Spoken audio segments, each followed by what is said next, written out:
another episode of the Speak Real podcast, sharing one-on-one conversations. We believe that storytelling is the best way to empower youth and give them the platform to find their voices. Presented by YouthSpeak. Youth experience, youth voice, youth empowered. Hello, everyone, and welcome back to another special episode of the Speak Real podcast. My name is Lolita, and I'm here with my friend and colleague, Alex, and we're going to be talking with Alex all about his journey through transitioning, what it means to be an ally. We're going to be hearing a little bit more about his story, some of the struggles he went through in terms of his mental health, and this is all in favor, of course, of a very special edition of Speak Real podcast for Pride Month. And before we do that, Alex, I want to start with a little bit of an icebreaker. So I'm going to ask you, Alex, of course, because it's so important to always do a self check-in for yourself and always check in with your friends and family. I'm going to ask you, Alex, if you could choose any color to describe how you feel, what would it be?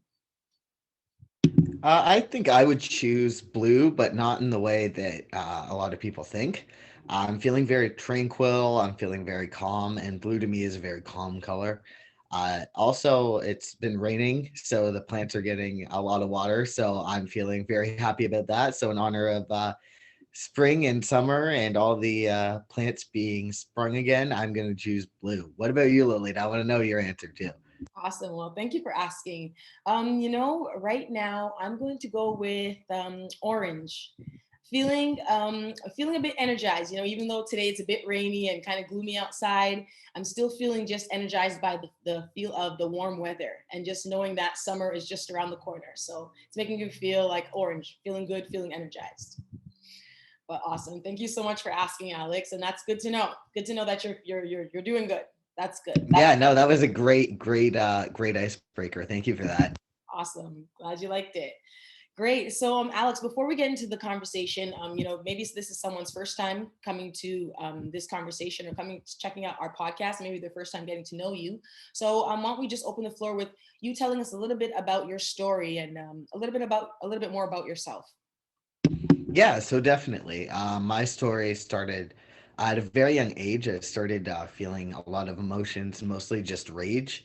I couldn't really identify what I was feeling at the time. I now know I was just really, really, really angry all the time. And that led to me getting in a lot of trouble. As early as I can remember, I felt kind of weird in my own skin. I hate using the term masculine and feminine, but I had more masculine hobbies. I was into sports. I liked playing in the dirt. I was raised on a lot of land, so I'd go climb trees, do stuff like that. So that was a lot of fun. But it was always kind of isolated me because when I did identify as a girl, as female, as you know, in elementary school, the girls kind of hang out with the girls, the guys kind of hang out with the guys. It's not how it should be, but it is sometimes how it is. So that what made me feel very alone, very lonely. I felt like I didn't have a place because I didn't fit into those societal standards. And I didn't fit what society saw as a girly girl. So throughout my life, I knew something was going on. I knew I was different. I knew that there was something special about me. I just didn't know what it was because I grew up in an area where it wasn't talked about. And it was very, very difficult for me to discuss it with anyone, really, just due to the fact that in rural and smaller areas, it was not a thing. So I didn't even know what was going on up until I hit the end of my high school journey. It was my graduation year, and I had a friend who came up to me and said, "This is my name, and I'm going by he, him now, and I'm transgender." And that was the first time I had heard the word transgender, and I was 19 years old. So that was a turning point in my life. And I remember I talked to my parents, and they were so supportive of me the whole time. This whole journey, they've been really, really supportive. But if I didn't have my parents, my principal was really, really supportive of me and really, really active in helping me kind of be who I really, truly knew I was inside. And as soon as I started being honest with everyone and honest with myself and researching more, talking to my doctor about the options, I started to get a lot happier.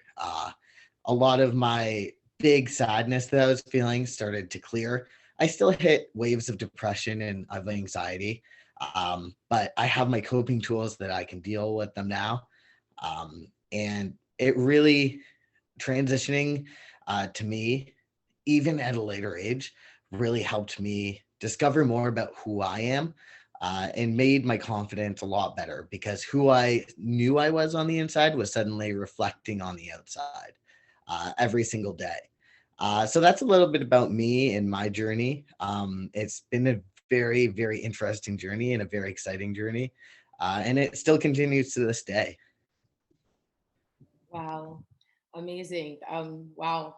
Like that was really, thank you for sharing that, Alex. I know how hard it can be to, even share your story, or how vulnerable you need to be to even share your story, even certain aspects that you did share here. So even some things that I can relate with the anger issues and, feeling just angry all the time. I know that was definitely a lot of my upbringing as well. Just not really knowing where to displace this anger or this energy, really not knowing how to deal with it. But it's so beautiful to know that you had the support of not only your parents but also your principal. So I think that's a really important thing to, like, if not always, it's not all the time you can reach out to your parents. Sometimes they're not always going to be as supportive as we need them to be, but there's other people in our circle, like our principals, our teachers, other loving and caring people around us that can be that support system. So again, thank you for sharing that. And thank you. Awesome. Okay, so great. So I guess with that said, I'm going to get right into the first question here. So, Alex, for those who don't understand what the LGBTQ2SA plus stands for, what that acronym stands for, can you give us a little bit more insight into what it stands for? Yeah, definitely. So that would be lesbian, gay, bisexual, transgender, asexual. Sometimes ally is put in there as well. I like asexual in there a little bit more personally, and two spirit. So if you don't know what two spirit is, it is an identity that Indigenous Canadians may identify as, or Indigenous peoples in general. And I highly recommend looking it up. I wish I could talk more on the topic, but do not identify as Two Spirit myself. So I highly recommend looking up some text from Two Spirit peoples, maybe watching a lecture or a video. But yeah, that's what the acronym means. There's a lot more to it. There's a lot more identities. I could go on. That's what the plus stands for. I could go on for probably 2 more minutes about all the identities. Thank you for that, for clearing that up. So what do you identify as? So I would identify myself as I was assigned female at birth, but I am male. I identify as male. So the technical term would be female to male. I prefer the term assigned at birth because I didn't have really a say in the way that my body was assigned to me versus my brain. But yeah, I was assigned female at birth, so born female, but I went through the steps to transition medically to male. Okay, thank you. And also for those who are wondering, that was a pretty long, the LGBTQ2SA plus. It's a pretty long acronym, but if anyone's ever wondering, it takes something as simple as a Google search to educate yourself a little bit more on some of what these terms actually mean. Important too that there are so many ways that you can kind of research that, right? There's so many communities, and I think it's important to let people who are in that community and in that population, explain it themselves. Just like I explain transgender, I can't explain what it's like to be a gay male, right? So yeah, just a few little tidbits. I think it's important that the communities speak for themselves. That's a great point. That's a great point. Going and asking someone, there's nothing wrong with asking someone. If you have a few questions, you're unclear about something, always letting them know that you're coming from just a place of wanting to understand. I think that's the best and first place to start. But of course, nothing wrong with asking questions. Absolutely. And being able to take criticism if your question does make someone uncomfortable, being able to listen to them say, hey, I don't feel like answering this, and this is why, and being able to learn from that. It's not someone attacking you for not understanding. It's just educating, right? Yeah. And respecting others' boundaries just as you would want people to respect yours first, right? Exactly. Awesome. Yeah. Okay, Alex. So during the process of transitioning, did you notice any differences in how men and women are treated based on your experience? Yeah, absolutely. There are a lot, unfortunately, even today. So definitely, as I always tell people, for some reason, I'm a lot funnier since I've been perceived societally as male. I'm suddenly people look me in the eye a lot more, which is it's a sad reality. Is that just because I am seen as male, people take me a lot more seriously than they did when I was seen as female. And I think that that's something that's not talked about is that there is a lot of uh, just male privilege. And I really jumped into a place of privilege. I pass off in society as a white male. And that in itself gives gives someone a huge amount of privilege in life. So that's something that I've noticed is that opportunities kind of fall in my lap a lot more as well. Um, it's a complete 180, and that's even coming from the place of a white female. I can't speak for other populations, but I can only imagine if I found difficulty as a white female, what other populations might face as well. Absolutely. Now, and that's such a great point to bring up. I don't think that's something that's often thought about or even talked about, of course, really, that when you transition from female to male, you definitely seen that there was a huge difference in the way you were treated just by very nature of now you're taking on stance of a man. So I think that's so interesting. I really think that's interesting, and it speaks a lot to the way women are treated.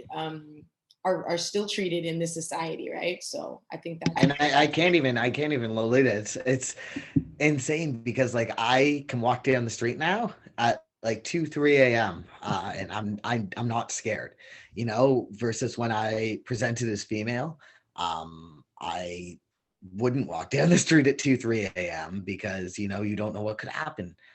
So it's definitely something that needs to be talked about, and it's definitely something that isn't talked about, and it's still very, very present in society today. And that's so interesting that you also not even just thinking about others, but also just feeling the difference within yourself, noticing that within yourself, you felt that before when you're presenting as female, you were scared to walk down the street, and then once you transition, you really can see that that fear kind of just dissipated. So I really find that so interesting that as soon as you did transition, that you really could feel that difference within yourself, and then and adopt that fearlessness that comes with that that privilege, of course, with being a man and just being able to walk down the street freely without that fear, because of course all the things that women have to face, all the different things that can happen to a woman while walking, or to anybody really, but generally we know that as a woman walking down the street, it's just a lot, it's going to be a different experience than from a man, so for sure. And I think it's important for especially young men to acknowledge that too, that there is a certain amount of privilege that we hold within society and a certain amount of power, but you can use that privilege and you can use that power for good, and you can educate yourself. Amazing. And it starts with doing things like this, like talking about those types of things and those experiences that you felt, right? Especially being a white male within society gives you a certain amount of privilege. Any type of being a male in society in general gives you a certain type of privilege. Um, I know that I'm taken a lot more seriously, like I said, but it's really prevalent when I go into stores. I get people asking me all the time, "Hey, can I help you? Hey, do you want some help? Like, can I help you pick something out, sir?" Whereas maybe my partner goes into the same store and she gets ignored. So, and I think it's important to speak about just because there's no change in society unless you talk about it, right? And it is very real, and it's still going on. And for some reason, we've stopped talking about male privilege over the years, and I don't know why. It's a good observation. I mean, we could talk about a million reasons as to why we can speculate why that's happened, but that's for another podcast. Exactly. That could be a whole other hour by itself. Exactly. Okay, Alex. So let me ask you again about a little bit more about your transition. And so for you, was it difficult coming out? And maybe are you comfortable with maybe discussing how you felt about coming out, and any maybe if you received any backlash or backlash from anybody? Yeah, definitely. So when I had to come out twice. So this was my second time coming out because I came out as being a lesbian when I was identifying as female. So this was my second time coming out. My parents knew I was within the community already. And it was, I remember I was so nervous. My hands were sweating. I felt like I was going to throw up, but I was okay. I remember I told my brother first, uh, just to see how he would react. Um, and he was nothing but supportive. He's in the community as well, not in the same category as I am, but he was very, very supportive of me and encouraged me a lot to talk to my parents. And I did. I came out. I said, "Mom, Dad, this is gonna sound really might sound weird to you, but it makes sense to me. But I'm a boy, and I always have been a boy, and I want to do something about this and become who I know I am." And my parents took it amazingly. My dad immediately was trying to get me in touch with a doctor who could explain the process a bit better to me uh, and help me out with that. I'd been in therapy for years. My therapist was awesome as well. She actually helped in referrals and stuff like that. And my mom has been by my side since day one. And it's been incredible. I haven't really I was one of the privileged one whose friends really um changed with me, but I think we're seeing that more and more, right? We're seeing it become more and more accepted within our culture and within society. So our friends are a lot more cool when we tell them about this stuff. So my friends, they've been with me the whole transition. I have most of my friends I've had for decades now, since we were little ones. Um, so they've been great, and that's been really really really cool. Is that all my friends who saw me through the toughest years of my life when I was 14, 15, 16, um, they're all with me still and got to see me grow and become the man that I knew I was, and they knew I was too. Now that's amazing. Like I shared before, it can be such a powerful thing to have that support, especially from people who knew you from, from the beginning, right? And seeing you go through so many different things, the changes, all that stuff. It's so much more powerful, and it's so beautiful that you have that support and that support system. You didn't receive any type of negative reactions from anybody, whether it was people on the street or anything like that. And if so, how did you deal with it? I did. There was one doctor who I went to who actually didn't believe me. And I remember I left there with such a bad taste in my mouth that I didn't go back. And my mom didn't believe him either. I'm glad that I persisted. I went to another doctor who did believe me and pointed me in the right direction towards a specialist, transgender specialist. Uh, and but I handled that by just talking to my mom, talking to my friends. I knew who I was, so I knew I wasn't gonna take that no as my dissuasion. Um, and I think that's something that is a big rumor too, is that people transition and they transition back. Um, you see that a lot in the media because it's the media. The reality is it's under 1% of the population. So transitioning back to your assigned sex is not a normal thing. I think that's what the initial doctor was worried about, but clearly it's been a solid amount of time since I started, and I'm living my life happier and healthier and better than ever. So I think fighting when um, especially getting second opinions, even if it's not about this in general, and knowing trusting that inner gut is really important. But for me, as for on the streets, I've always looked very masculine. So as soon as I cut my hair, I passed within society's eyes. So I just looked very, very young. I looked like I was about 12 years old when I was graduating high school. But yeah, I never really had any of that type of stuff. When I was at work, there was an incident uh, surrounding someone's identity and washrooms. Not this job, but a previous job. So there was an issue surrounding washrooms and identity and stuff like that. I didn't personally really feel comfortable coming out in that situation, just due to that happening. But that's really the only time that I've experienced having to be quiet about my identity or kind of had anyone say anything about my identity. Right. I think two important themes there is like, you know what's best for you ultimately, right? And just like you said, sticking with it, fighting through it, getting a second opinion. I think that's really important. But then also you can, and just in the same, you can pick and choose. Just because you identify as whatever you identify doesn't mean that you always have to feel obligated to disclose that. It's your choice. So I think that's a very important point. And I think it's also important to bring up that not every transgender person seeks medical intervention. You can be transgender and not want to medically transition. There's nothing wrong with that. You can also experience no gender or every gender under the spectrum, and there's no issues with that. I think that's an important point to bring up, that it is so medical sometimes, but there are a lot of transgender people who can't medically transition or choose not to, and they're just as valid in their identities. Very great point. Very, very great point. Thanks for bringing that one up. How would someone go about being an ally to someone in the trans community? I think for me, it would be learning as much as you can.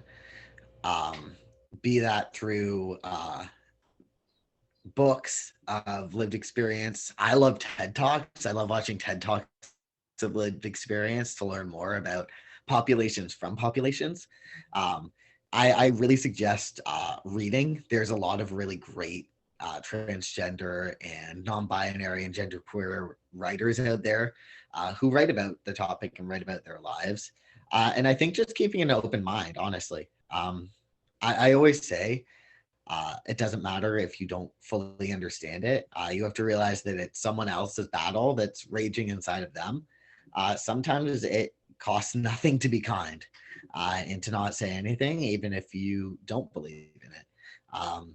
So I think really just being kind, being considerate, um, and researching, because we're a lot more common and we have a lot more in common than people think. I think that transgender people over the years have been portrayed as something out of the ordinary, but I'm someone's son, I'm someone's partner, I'm someone's best friend. I'm an everyday guy like everyone else, and I think that's important to point out as well. Absolutely. Very beautifully said. And one thing I just thought of, another way that I feel like we can be allies. I just caught myself. I just said trans.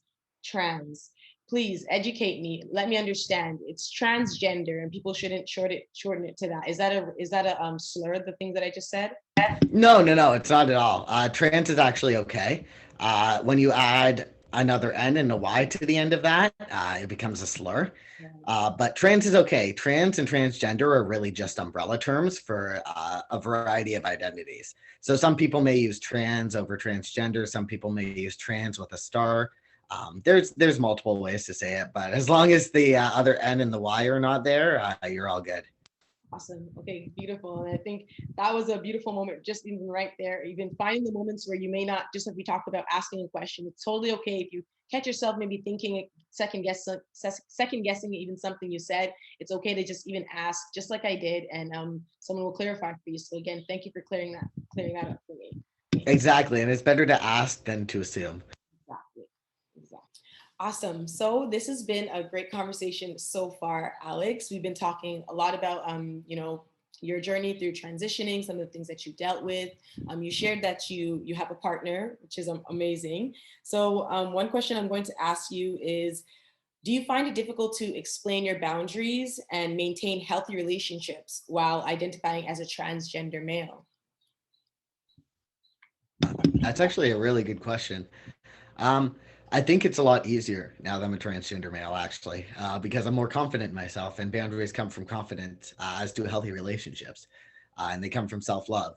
So, being transgender and going through that transition and seeing who I knew I was deep inside in the mirror has given me that self love and that confidence.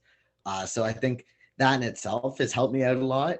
But I think also just um, knowing the company I keep. I always say that I'm as good as the company I keep. So if I'm keeping with bad company, I'm just as guilty as they are if something goes on. So holding myself accountable as well, and just making sure I make healthier decisions. And I think that all of that has become a lot clearer since I did transition.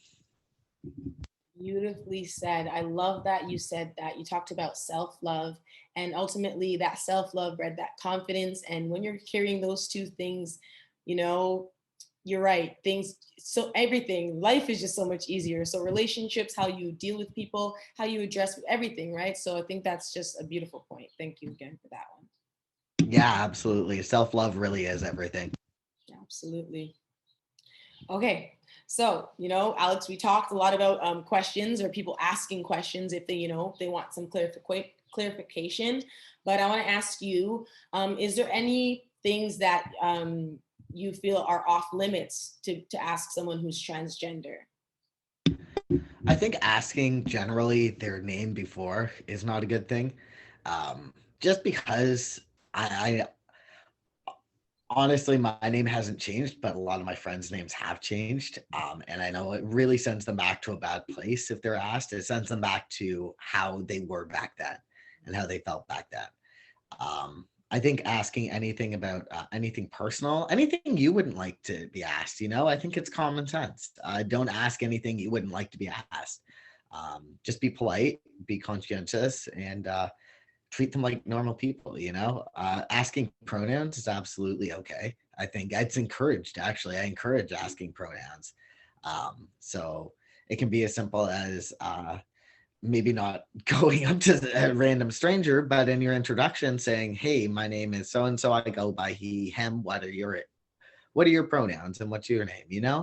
And I think that a lot of stuff is starting with that now, and it's amazing because it's starting to introduce us to a lot more diverse identities, um, as well as diverse, I guess, people in general. Okay, great. So you talked about your experience in coming out. So I want to ask you, what is something that you would share, for someone who might be in that same position, who might be wanting to come out, who's feeling scared? I think living your truth is the best freedom that a person can have.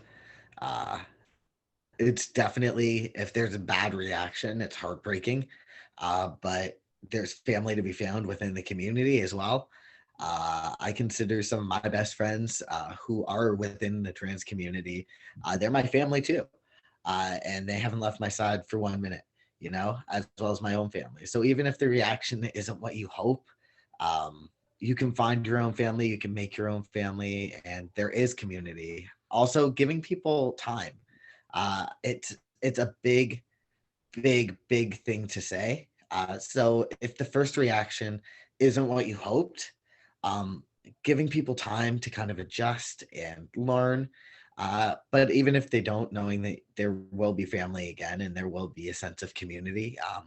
And I remember when I was younger, people would say it gets better, and I'd laugh at them, and I'd kind of scoff. I'd be like, "Yeah, it gets better, okay," but it does. It really does. And I think that's important to say that it really, really does get better. And that's from someone who used to laugh when people said that, because I couldn't imagine it ever getting better. But it really, really, really does.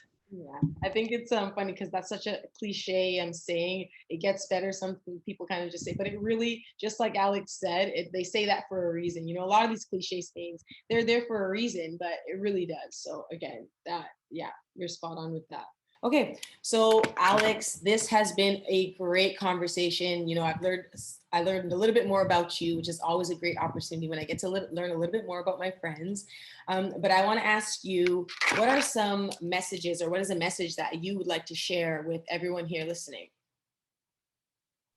I think honestly, just being conscientious about your language, about what you ask, but also being proud of who you are, no matter what your identity, no matter what goes on in life, knowing who you are and being proud of that, even if people doubt you, you know. I don't know, just being proud of your community and proud of yourself because I'm really proud of the community and I'm proud of anyone who chooses to come out because I know how difficult it can be, but it really is life changing. Amazing, beautifully said. So, Alex, this has been a great conversation. Thank you so much for being here and sharing all about your journey with transitioning and talking to us a little bit more about how we can become allies.